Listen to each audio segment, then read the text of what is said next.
ls6 intake fitment issues. If you got a 5.3, 4.860, you could have fitment issues if you want in the 4-point steam coolant vent tubes, or if you want an aftermarket one.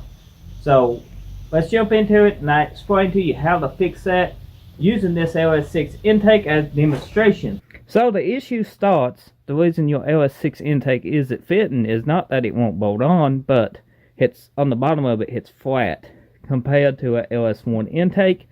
I tried to put a comparison picture somewhere up on the screen. So that's the comparison photo. You see how the ls kind of got a round thing portion to it. That's another way you can tell ls6 from ls1 intakes, but you kind of got your steam vents that runs underneath that, you know, where it's kind of humped up at. You can see, unlike the ls intake one you see in the photo, this is completely flat.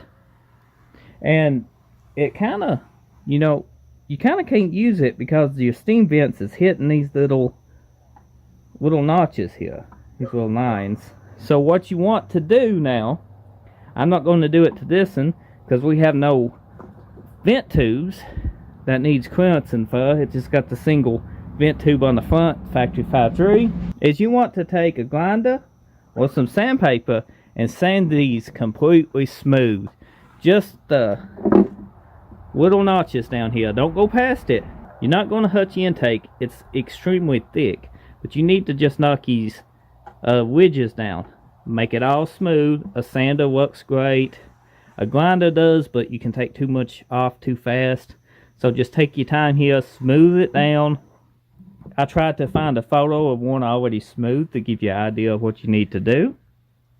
But this is information that, you know, a lot of people have trouble finding, and that's one reason I want to make this video. So if you're having issues with your ls6 intake not fitting, if it's hitting your coolant passage tubes or your aftermarket one, then you know you need to address that issue. And you want yours to look great too. You want it to fit good. So go ahead and just take your time.